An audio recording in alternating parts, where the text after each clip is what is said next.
ఢిల్లీలో ఏఐసీసీ కొత్త కార్యాలయం ఇందిరా భవన్ ప్రారంభోత్సవానికి రెడీ అయింది. ఇవాళ ఉదయం 10 గంటలకు ఈ కాంగ్రెస్ కొత్త కార్యాలయాన్ని సోనియా గాంధీ ప్రారంభించనున్నారు. ఈ వేడుకలో పాల్గొనేందుకు కాంగ్రెస్ ముఖ్య నేతలంతా ఢిల్లీ చేరుకున్నారు.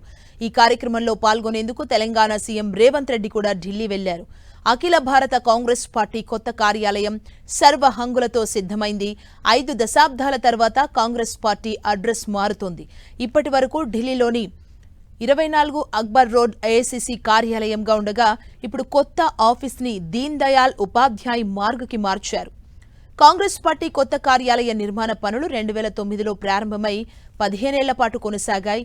ఇందిరాగాంధీ భవన్ పార్టీ పెరుగుతున్న నాయకుల అవసరాలను తీర్చడానికి, పరిపాలన, సంస్థాగత, వ్యూహాత్మక కార్యకలాపాలకు మద్దతు ఇవ్వడానికి ఆధునిక సౌకర్యాలతో రూపొందించబడింది. అయితే జన్సంఘ్ సిద్ధాంతకర్తల్లో ఒకరైన దీన్ దయాళ్ ఉపాధ్యాయ పేరిట ఉన్న రోడ్లో కాంగ్రెస్ కొత్త ఆఫీస్ ఉండడాన్ని ఆ పార్టీ నాయకత్వం ఇష్టపడటం లేదు. అందుకే వెనుక గేట్నే మెయిన్ గేట్గా ప్రకటించి వెనుక గేట్ నుంచి రాకపోకలు జరిపేలా నిర్ణయించింది. పార్టీ కార్యాలయం చిరునామాను 9A కోట్ల రోడ్గా ప్రకటించింది. దీనికి ఇందిరా భవన్ అని కూడా పేరు పెట్టారు. ఈ కార్యాలయ ప్రారంభోత్సవ కార్యక్రమానికి కాంగ్రెస్ వర్కింగ్ కమిటీ సభ్యులు, శాశ్వత ప్రత్యేక ఆహ్వానితులు, ప్రదేశ్ కాంగ్రెస్ కమిటీ అధ్యక్షులు, సీఎల్పీ నాయకులు, ఎంపీలు సహా 400 మంది అగ్రనాయకులను ఆహ్వానించారు.